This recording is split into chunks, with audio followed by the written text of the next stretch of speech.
Okay, everybody, this is Politics by Jake. This is the weekend show, part one, Saturday afternoon, April 25th, 2026. And we have a lot to talk about. I know a lot of viewers watch the show now, and thank you, that's great. Welcome to the fight, 2026. We've got an election coming up. We'll be here before you know it. The Democrats are looking good. Although I think they've got to work a little bit on their messaging. But I publish clips every day on social media also, and when I publish these clips, I tell you that we'll give you more of a breakdown on the show. So with that said, let's get started. Now, Trump is so hated pretty much in everybody's your age because of his obnoxious, ogreish personality and antics. Most of them wouldn't touch Trump with a 10-foot pole, and it's one reason. Don't put somebody like Trump in the White House. A lesson should be learned here, folks. He's not presentable. He can't do it. This is a sick character. He has problems of a narcissistic, pathological narcissist, malignant narcissist. He can't keep his mouth shut. One of the greatest benefits we could have for the United States would be to tell this guy shut up. I tell the story how I grew up in New York, and I was essentially raised in the same geographic area as this guy, and the local media loved to interview him on stuff because he was always available. He would always talk, and they would call him the mouth. A lot of times they would call him the mouth because of the things he would say, and that he would never shut up. And tell him to stop picking fights with different European leaders every day. I mean, you want to have a fight? Have a fight with Putin. Do that for a change. That's a good one. Do that. Fight with Xi, the emperor for life in mainland China. And of course, right now, he's looking forward to his trip to go see Xi at the end, somewhere around the middle of May, as I understand it. The date is not exactly set, I don't believe, but this is frankly something that this should not happen. Now, here at Politics by Jay, it should come as no surprise to our viewers that we don't trust Trump any further than we can throw his fat, bloated body. We are of the firm opinion we can always be found saying this. You'll always hear me saying this. Trump, if he is allowed, and honestly, he is being allowed right now. He's going to sell out the United States. He'll do it whenever he can. As far as this meeting with Xi of mainland China is concerned, he's going to, in my opinion, he's going to sell out the U.S. on ships. He's going to sell out, or chips, I should say. He's going to sell out the U.S. on Taiwan. That he's probably going to give Xi reassurances to go ahead and attack Taiwan. They do war games all the time where they literally surround Taiwan. And I think what he's going to say is, go ahead and attack Taiwan. I let Putin go into Ukraine. I didn't really do anything. Yeah, sure, go ahead. We won't lift a finger. Or if he doesn't say it, he's going to communicate it through his overall demeanor. In other words, for Trump, this is the thing you have to understand. His mindset, and this is why he's not fit for a government post. He's not fit to even be so much as a dog catcher. Because, and there several reasons. The one is F. Scott Fitzgerald, which I quote all the time, of him saying, the rich are not like us, and Ernest Hemingway, laconically replied, the rich have more money. The rich are insulated from the results of their moral issues, the moralities that touch us all as ordinary Americans and ordinary people don't reach the rich in the same way. And so, in other words, for Trump, appeasement and defeatism are a religion. It's the only thing he cares about. And I know this sounds diametric. I know it sounds unilateral, but I ask you this: if you can't believe me and say, Jake is really right, that's really the way it is, give a little space in your mind, would you, to entertain the possibility that these things I'm saying are true, because honestly, they're true. Some of us have been telling these things to you for 2015. I know I have. And among other things, appeasement and defeatism are like they're a part of his religion. And the only thing he cares about is his personal relationship with someone like Xi or someone like Putin. Why is this? They're strongmen. They're dictators. He has an inferiority complex. The admiration of his for dictators and how odious they are, of course, is something that he actually likes. It's perverse. It's not someone who is suited for government. And here at Politics by Jake, we say that we want to give you things as they occur, from time to time to help influence the political situation, which is not local, we don't think, but it's worldwide. So here is one of those things coming up, and the answer is the popular movement. If you're going to the May 1st general strike, Friday, May 1st, I think this is what you should go with. Go with Trump. Tell him to stay home. Don't go to Beijing. Don't meet with Xi. Why? Because we know, Trump, you're going to sell the ranch. We know that that's what's going on in Iran, for that matter. You're going to give up the vital interests, and you're seeking to give up the vital interests of the United States, partly for things that you think are going to make you look good to the other dictators, and partly probably, given the Chinese penchant for corruption too, they're going to be interested in providing largesse, in providing corruption for the family, because that's always present. It's never far away. You ask the United Arab Emirates and such people about that. Except, why don't we make a decision, Democrats, to do better messaging? And the better messaging, I would say, would be stop saying U.S. and start saying Trump, Trump, Trump, Trump. Not U.S., because it ought to be clear that these are minority positions. These are the ravings, the delirium, and we've all seen it. It's reported daily, of a superannuated, elderly man. We've all seen him. We've got sick of him. He can't keep his mouth shut. He's constantly turbulent. The turbulence. How about King Lear, Shakespeare's great tragic figure? Of course, the tragic flaw is that he's an authoritarian. He wants to order everything, but he sets in motion forces in his naivete, which he cannot understand, and he certainly cannot control. One commenter on Yahoo Press display commented, America will have no friends by the time that the Orange Man is done. So if you want help, Trump, you whiny little baby, if you want NATO, if you want to work on a coalition of the willing, work on it. But do the job, and of course, they say hindsight is 20/20, but I think it's relevant. Do the job before you need it. Rubio, you want to be a diplomat? Rubio, National Security Council. Trump, president in charge of foreign policy. You didn't line them up. Why didn't you collect the flags? Why didn't you get us those allies? We needed those allies. Stop saying we don't need them. Of course you need them. Why would you be talking about it otherwise? Look, you want to have better and closer minesweepers? The British used to keep a little squadron of 2 or 3 minesweepers in one of the Gulf states.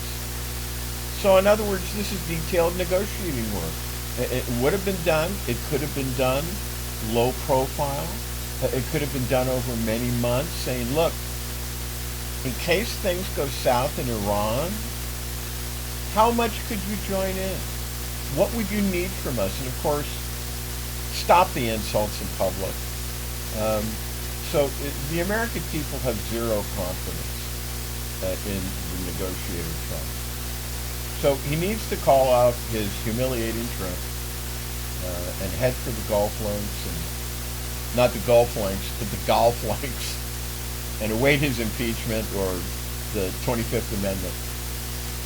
And, they say Europe now has 6 weeks, actually probably a little less now, of fuel because of the interdiction of the Straits of Hormuz by the Iranians. And I mean, who do you blame for that? Is the U.S. to blame if Iran blocks the strait? I don't see how you can do that. You have to, responsibility accrues. Look, it adheres to those who actually carry out these forbidden illegal actions. And that's Iran, right? They're violating the United Nations law of the sea by doing this, and other kinds of precedents as well. So when you talk about Lebanon and the humanitarian disaster, you've got to remember that this was started by Hezbollah. But the other thing the Iranians have done, the Iranians say they're closing Hormuz. Not only that, they're closing the Red Sea, not just Hormuz, which they claim they closed, but the Red Sea as well. In other words, this would probably be relying on their Houthi satellites, another part of their access of resistance. They, of course, have interfered with normal, peaceful maritime traffic up in the Red Sea, down the Red Sea a couple of years ago in the beginning of the Gaza bombing, and now they claim they can do it again. Now, the idea is that even though the Houthis still exist, they were pretty heavily mauled. They were bombed, and the naval gunfire, of course, was all unleashed against them. And it's not clear right now how much the Houthis can do. So far, they really haven't done anything, and that kind of they shot a couple of missiles at the Israelis, but in terms of the Red Sea and international navigation, something that's going to bring out warships and planes that are going to pummel the Houthis, they don't seem to be so enthusiastic about that. So Iran basically says, we're the Ayatollahs. We're going to close Hormuz. It's closed. And the Red Sea. Now, this is 20%, Hormuz is 20% of world maritime traffic going through Hormuz, or maybe a little more. And then it's about 10 or 15% going through the Red Sea. So call it about 1/3 of world maritime traffic that they're proposing to strangle. And of course, the answer to that has to be this. These terrorist crazies cannot be allowed to extort the world simply because Taco Trump lacks the determination to get the job done. You've got to remember and absorb and assimilate within your mind, because if you don't, I'm telling you, you're going to get confused, because there's a lot of the decadent Western intelligentsia out there. I'll be telling you about them later on in the show. If not, we'll get to it on tomorrow's show, that are favoring the Iranian side. And the thing you've got to always remember, and you have to never forget this, and you have to have it firmly centered in your mind, or otherwise you're going to go astray and you're going to get confused. Iranians are glorified terrorists. That's what they're doing. They say we're terrorists and we're blocking Hormuz. We're terrorists. We have other terrorists, they say, out there, and we're going to block the Red Sea. That's the Houthis. The civilized world cannot tolerate, cannot submit to this kind of blackmail and extortions, and a couple of other things. For those of you who say, oh, Israel, oh, Zionism, I say fine. Okay, I get it. The ugly specter of religious fanaticism, just like political Islam, is the same thing, which is basically Islam. We're going to talk about that too later in the show, or on Sunday. We've got a lot to talk about. We'll talk about that later, but what has been the clarion cry of Iran? I ask you. What has been the clarion cry of Iran for nearly 50 years? Death to Israel. and they have surely carried out their intentions against Israel via the 4-H Club. I call them the 4-H Club, of which I have spoken regularly on this show. You know, Hezbollah, the Houthis of the Red Sea, Kayati of Hezbollah, and the related militias in Iraq, and Hamas. Hamas is part of the 4-H Club. They are proxies of Iran. And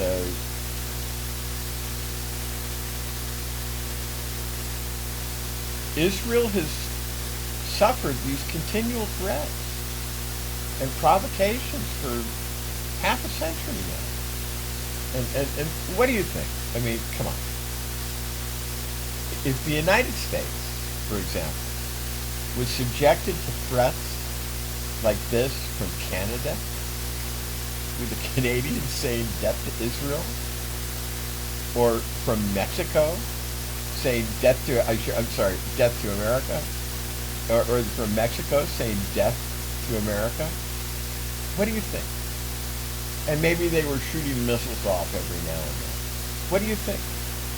Tell me what you think. Do you think that we would wait 50 years?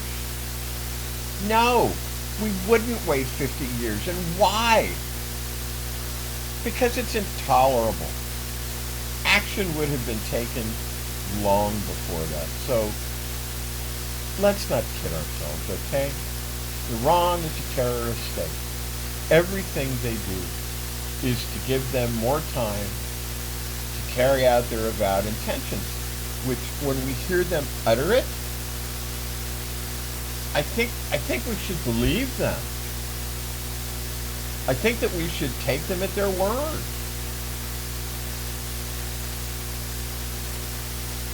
And that's my opening screed. So let's take a break right now. Have a couple of messages from Twain Consulting and maybe somebody else, and we'll be back. And this is Politics by Jake. And now here's a word from one of our sponsors, Twain Consulting.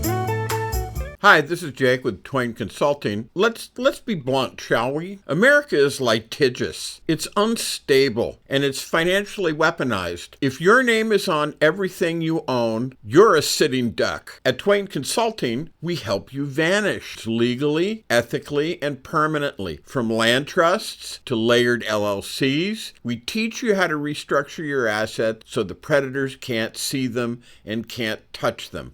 This isn't a loophole. It's a strategy that the wealthy have used for decades. Isn't it time you got the same protection? Call Twain Consulting at 805-380-5699 or visit us online. Protect what's yours before someone else claims it. And now let's get back to Jake and Politics by Jake.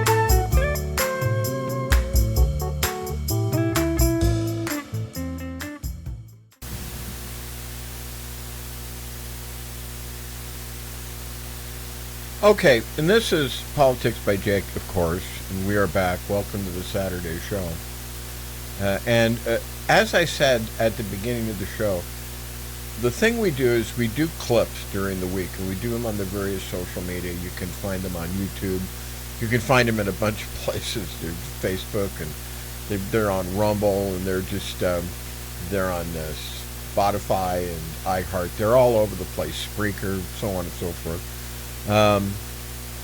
But mainly on YouTube. If you just go to YouTube, they're there.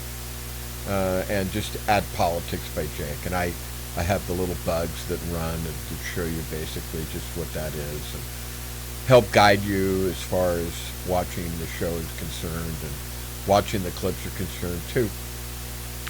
And I try to do 14 clips a week. Let's just start at the beginning. Let's see how we get through these things. Because we're going to talk about some laws, and we've talked about Iran and Trump a bit. Our normal screed, about that guy and about that place. There are other things going on.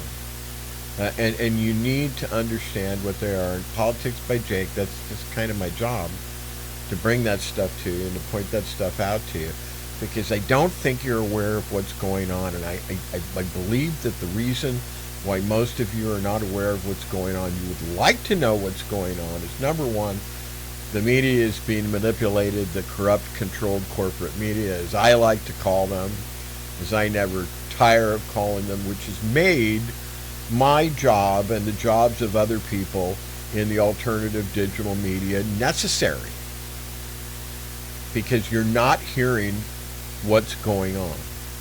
And these things need to be brought up to you. And it's certainly true, in my opinion, that you're being played. The Epstein files are out there. This is just this monumental scandal that's not going to go away. And Trump, who, like I said, is a malignant narcissist, hey, sorry, that's what he is. He also has, and this is just very serious, and it goes to the thing that I say all the time, is that this man should not be in this government. This man should never have been in government. This man should be removed via the political tools we have. Impeachment is one. He's already been impeached twice. Never been convicted, and then again, nobody ever has, so that doesn't mean there's always a first time. 25th Amendment, that's another reason, and the reason why I say these things, and I have said these things, and I'll continue to say these things. This is an important part of the message that I want to get out to you guys, pretty much every week and every day on the clips, pretty much. He's superannuated, as I said. He's this elderly man who has it's called behavior variant frontotemporal lobe dementia. And this is a disease that strikes most people, I would say. Some physician can contact me and say, oh no, it strikes people in their 20s. No, it usually doesn't strike people in their 20s. It strikes people in their old age. And Trump is nearly 80, and he's got this. And it causes the brain to shrink. This is frontotemporal, these temporal lobes right here. Sometimes called the temple, because it's thought, people said it's the area of human thought, the temple, that humanity resides in, the temple. So hence frontotemporal dementia. Those lobes of his are shrinking. They're literally shrinking, and you could measure this, and perhaps they already have with their scans. Shrinking in the brain pan. This is a degenerative disease of the elderly. You don't get better from this. And it causes all sorts of problems. And he feels like he doesn't have enough time. He said to Pam Bondi, perhaps several months before he dumped her, you've got to go after my enemies because there's not enough time. The agenda, and Trump, honestly, as I have said, he's dangerous. He's very dangerous. But the people behind him, like Stephen Miller, for example, of whom I need to talk, I don't think we're going to get to him today. We'll probably have to do that on the Sunday show. But he's extremely dangerous. There are a lot of extremely dangerous people in the Trump administration, and they'll get rid of Trump, but they are behind him. And they are coming, and it's not going to be better. This is like Pandora's box, where a host of demons that had been hidden and sealed up inside the box have been let out of the box. And they're out now. To use the old sayings, the old rubrics, the old bromides, that train has left the station. That ship has sailed. That horse has left the barn. It's that part's done. That part's over. there's a fight to be had and there's a fight to be won, and it can be won, but that particular part where you open the box, that's Pandora. Pandora did that. That's done. And that's done here. And that's why you have the myth of Pandora. So, okay. There are things going on in the Senate and in the House, and I need to explain them to you. And I need to do a little explanation. What I'm going to do is I'm going to explain the laws first, because if you don't understand what these laws actually are, you can't understand what they're doing. And when I say what they're doing, I mean it's mostly the House. Okay? So let's start with FISA. And what's FISA? Well, FISA is known as the foreign, well, I mean, it's not known as it, this is what it is. FISA is the Foreign Intelligence Surveillance Act. And it was passed, not recently, it was passed in 1978. And the purpose was simple, to allow the United States government to conduct surveillance for foreign intelligence purposes, while, putting some legal structure around it. In other words, it's the law that governs how the government can monitor foreign threats. Spies, terrorists, hostile actors of all kinds that want to attack the government, foreign. That's what FISA is. Now, fast forward, okay? A new section, relatively new. It's actually about 18 years old, but it's compared to 1978. It's new. Section 702. It was added later, in 2008, and this is the part that matters. Section 02 allows the government to collect communications of people reasonably believed to be located outside the United States for foreign intelligence purposes. That's the authority. Now, that sounds narrow. Foreign targets outside the country, but here's what happens in practice, okay? When you collect those communications, you also collect communications with Americans. Emails, messages, text messages, phone calls, phone messages. And there's a name for this in the biz. It's called incidental collection. And once that data is in the system, it's fair game. It can be searched. And it includes searches involving Americans without a traditional warrant. So now you understand the first piece, okay? A legal system, FISA, specifically Section 702. It allows large-scale communications, including access to American data. That's one track, all right? Now, here's a completely different law. This is not FISA. This comes from the Immigration and Nationality Act. Specifically, it's 8 USC. USC stands for United States Code, Section 1182, subparagraph F. And what does that do? Well, it gives the president the power to block entry into the United States of any class of aliens if the president decides that their entry would be detrimental to the interests of the United States. That's the language. Now, that's not surveillance. That's kind of melding it with immigration control. It's a different law. It's a different purpose. But here's why it matters. Because that authority it's just extremely broad. It allows the president to restrict entry based on categories that they alone get to define. And when that authority is combined with framing something as a crisis or even an invasion, it expands how aggressively that power can be used. So follow me. You've got two separate tracks. Number one, you've got FISA. dealing with information and surveillance, and the other is 1182F, just talked about it, dealing with entry and exclusion. Different tools, you see.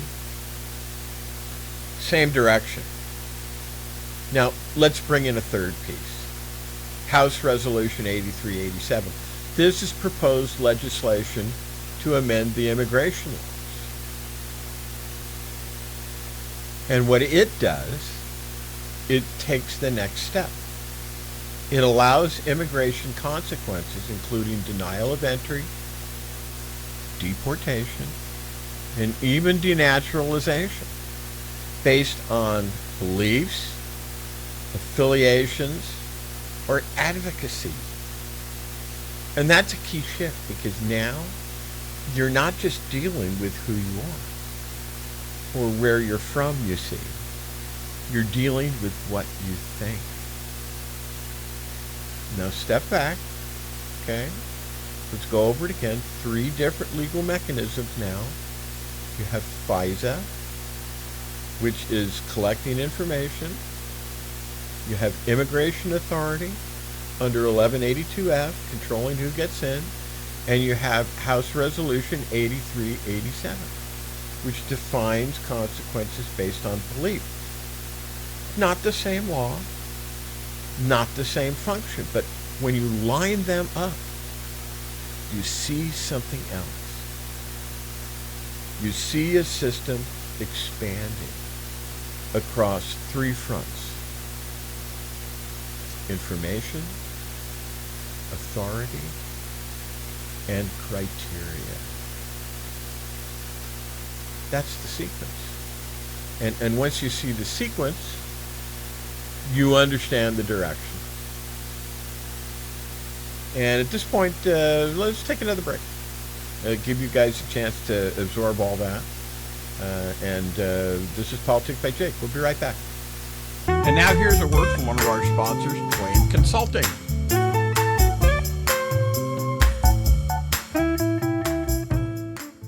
Hi, this is Jake with Twain Consulting. Imagine, if you will, having the power to disappear from the prying eyes of creditors, identity thieves, nosy strangers, all while protecting what you've worked so hard to build. That's what virtual invisibility offers. It's not magic. It's smart legal and business strategy to shield your assets and privacy so you can live free, confident, and in control. Most people think that asset protection is only for the ultra-wealthy, but it's for anyone who wants peace of mind and financial security, including you. Don't wait until it's too late. Take control now. Call me at 213-465-0639 or go to facebook.com/Twain Consulting to learn how virtual invisibility can protect you and your family, because when you're invisible to risk, you're unstoppable. Now let's get back to Jake and Politics by Jake.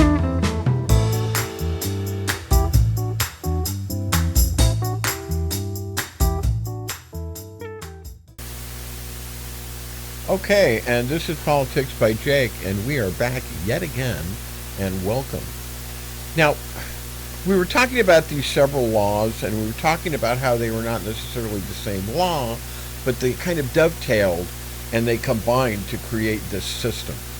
Now, take that framework, and watch what, and the great thing about it is you can go back and look at the previous part of the show if you missed anything. Because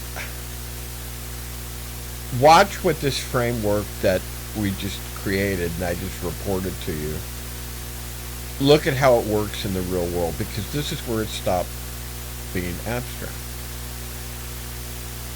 Federal courts have recently stepped in to pause deportations involving Haitian migrants,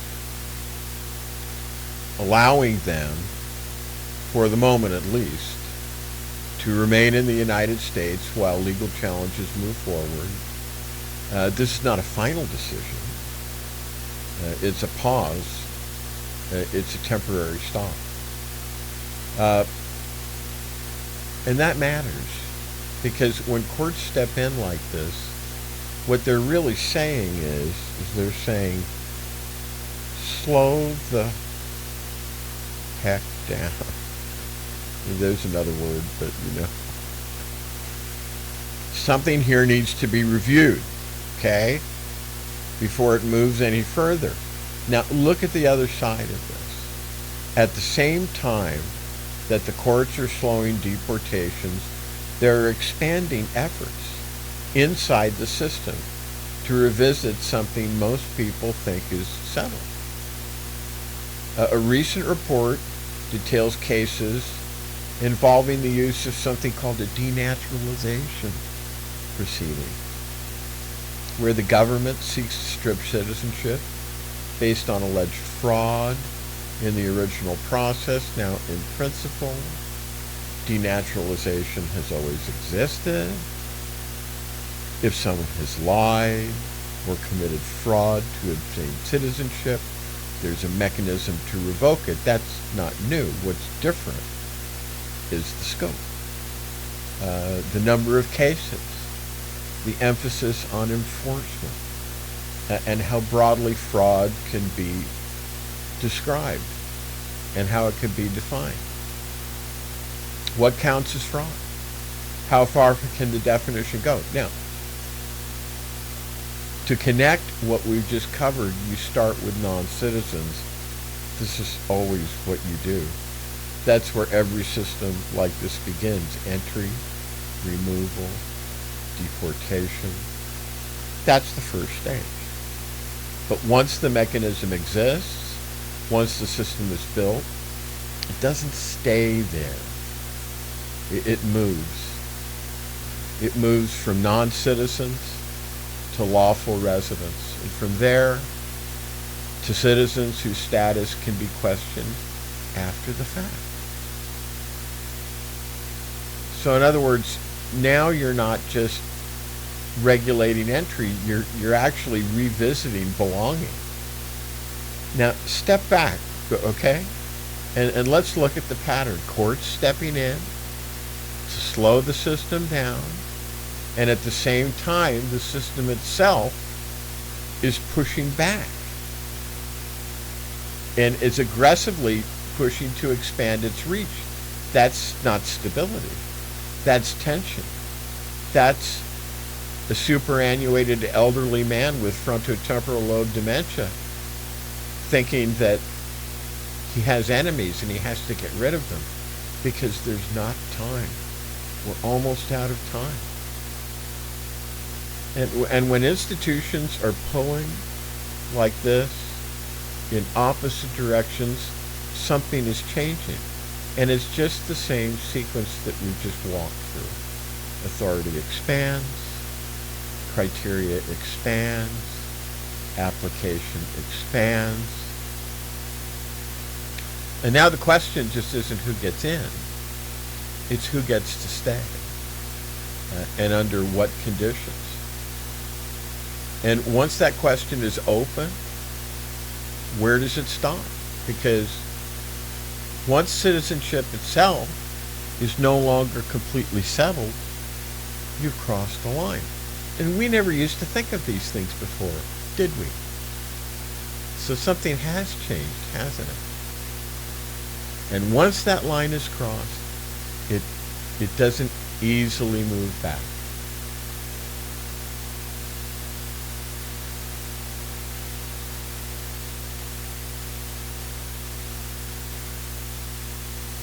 Now, let's step back from all that for just a moment, because if you stay too close to the policy, the FISA, the immigration law, the deportation, you miss a larger reality, and the larger reality is this.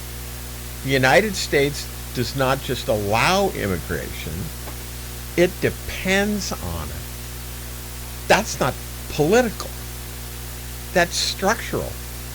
Birth rates in the United States have been falling for years.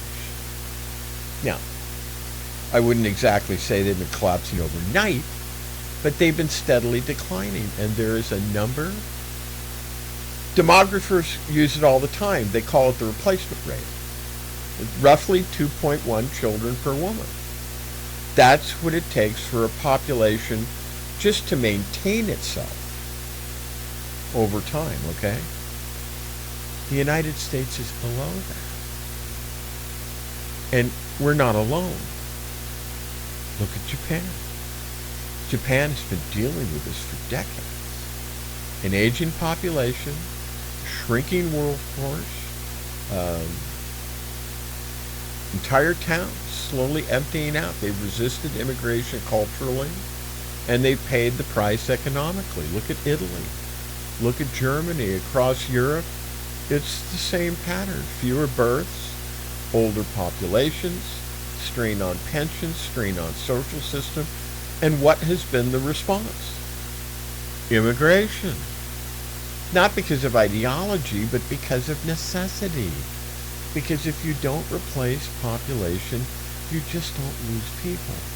You lose workers. You lose taxpayers. You lose economic momentum. That's the reality, okay? Now, bring that back here, okay?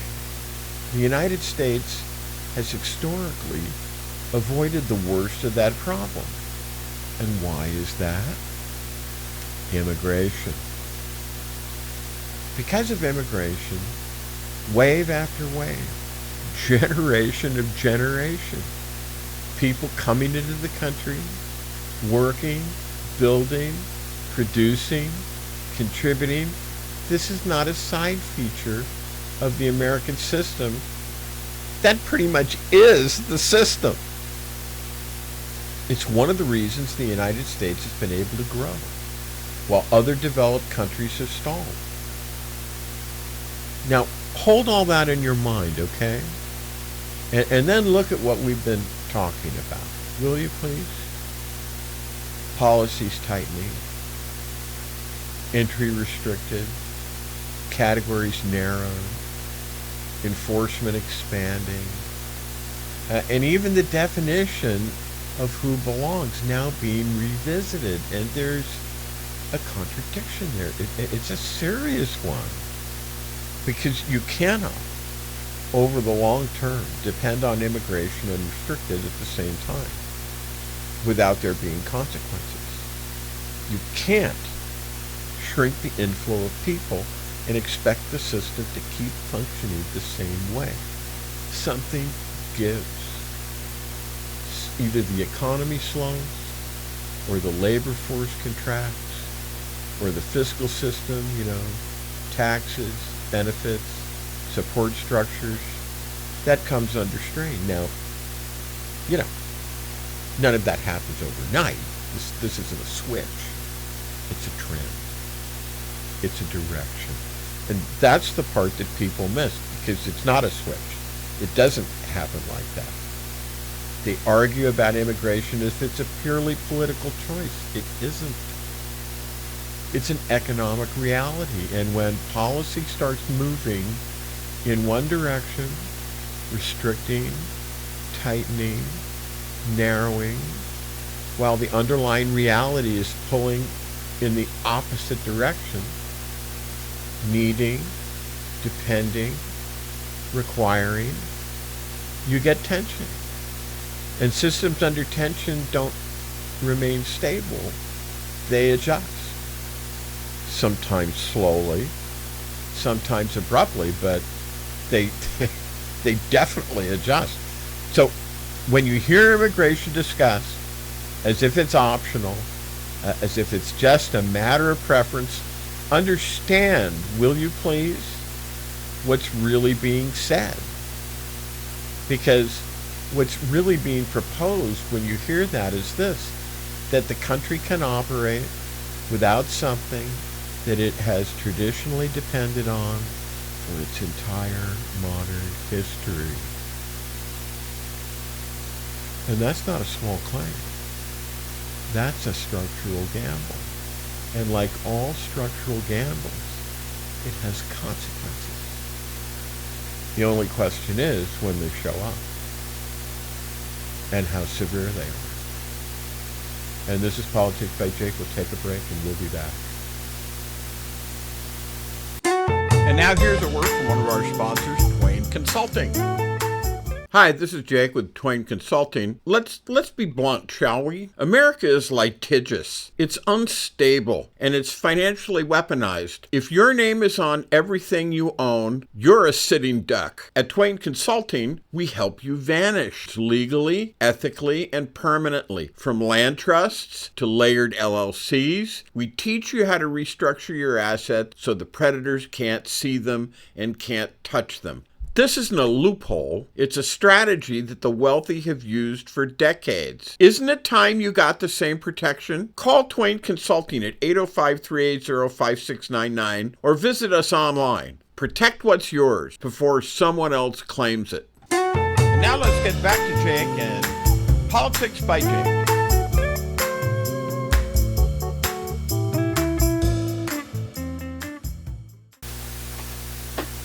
All right, and this is Politics by Jake, and we are back. Now, let's keep on going with what we're talking about here. This is really important.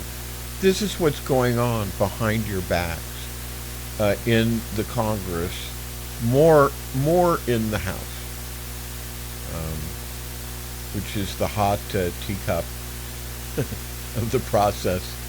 The Senate likened as the saucer, the cooling saucer, where the contents of the hot overflowing teacup spill and air is down there and it expands and the heat goes away. That's the description anyway. So that's what we're talking about.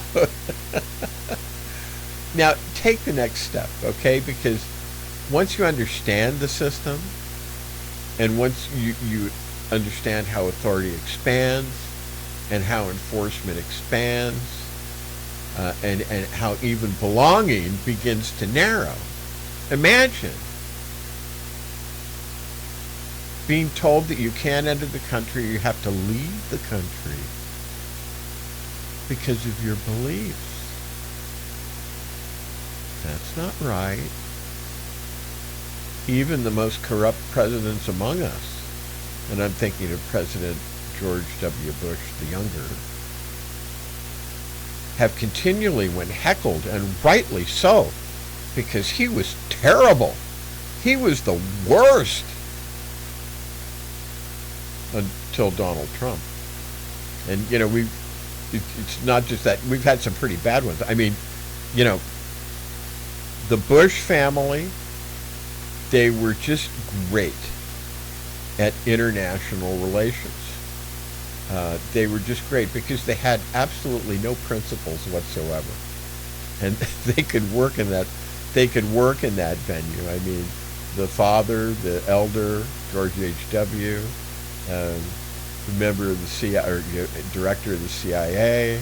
I mean, come on, and W just a scion, I mean, or a scion.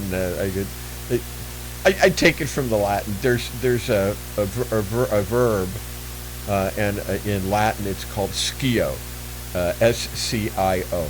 Pardon me for talking about this. It's the only chance I get to talk about this. I'm going somewhere. Bear with it. Scio, scire, means to know. It's a third. It's like third. I think it's like third declension as far as verbs are concerned. It means to know.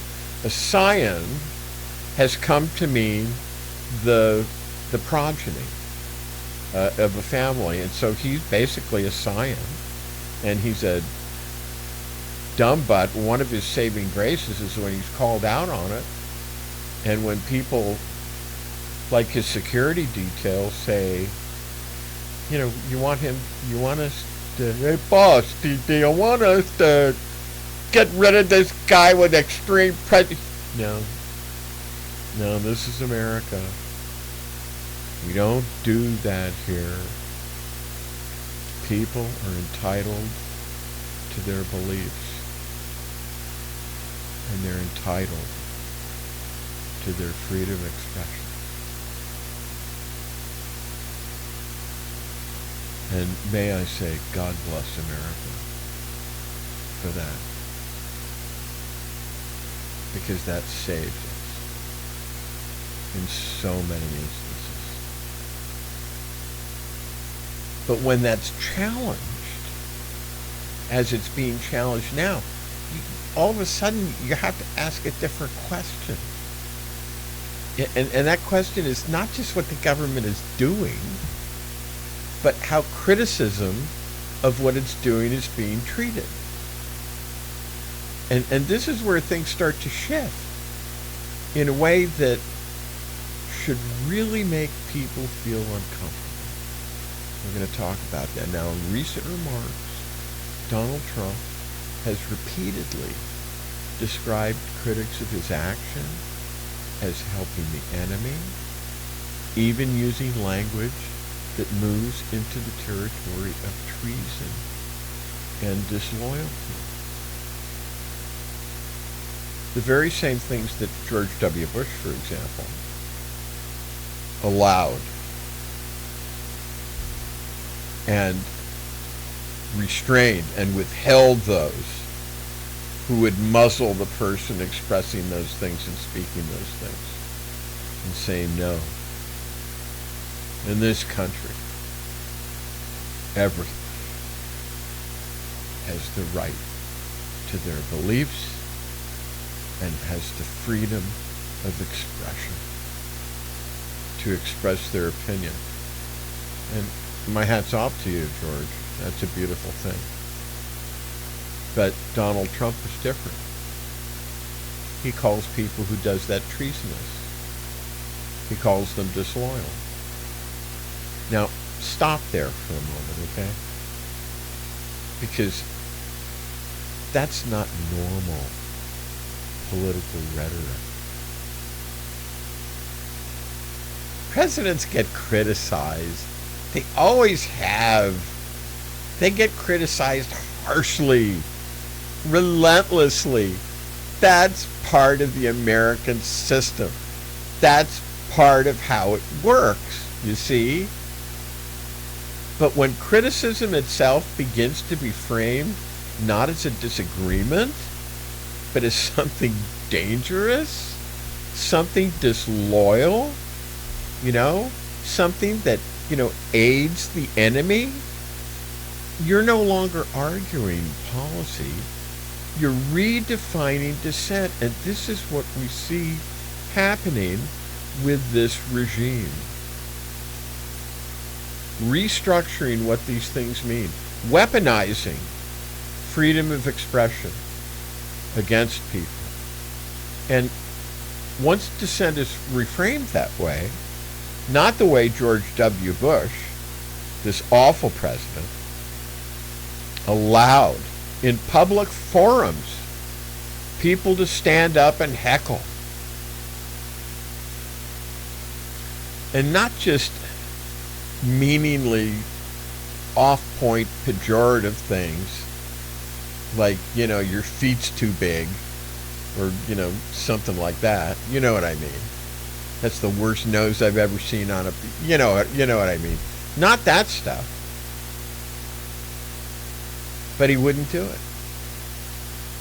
Because he knew one thing, and that's that once dissent is framed that way, the entire structure of discussion changes. You're not debating ideas anymore. All of a sudden, you're categorizing people.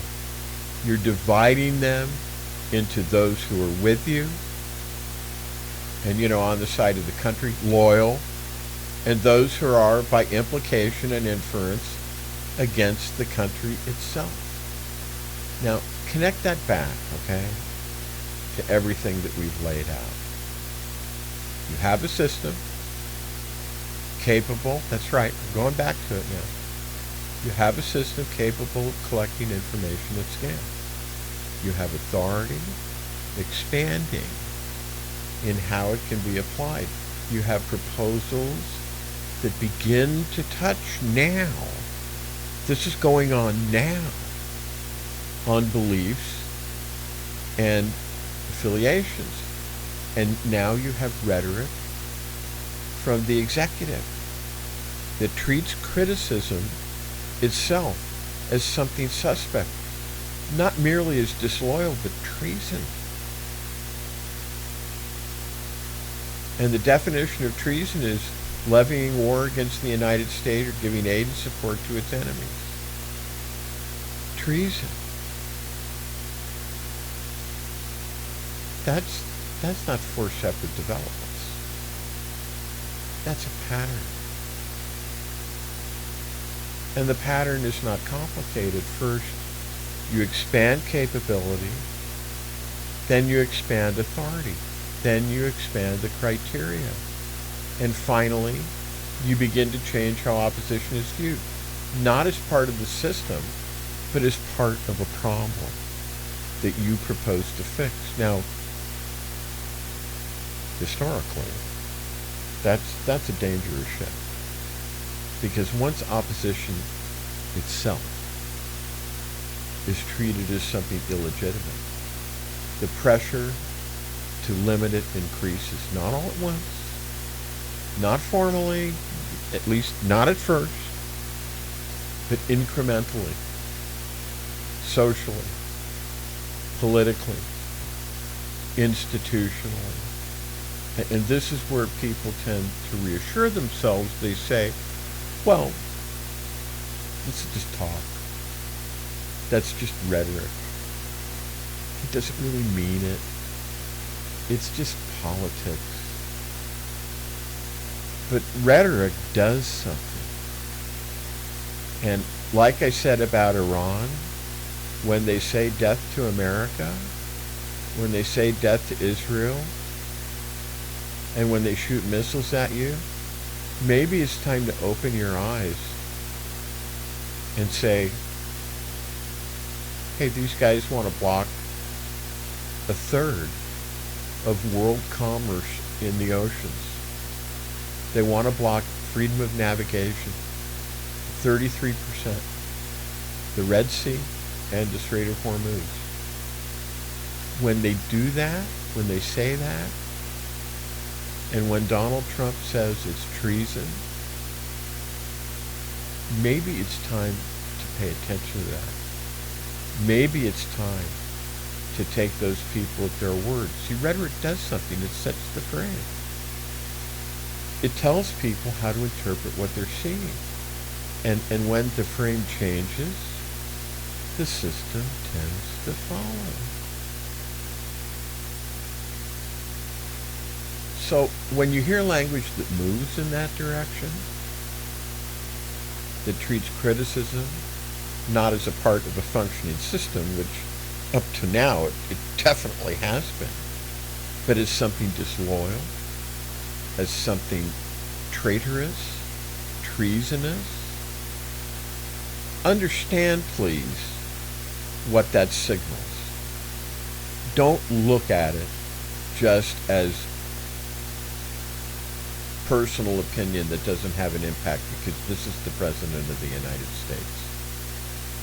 Unfortunately. But he's got the bully pulpit. And he's not so dumb that when he says these things, he doesn't know what he means.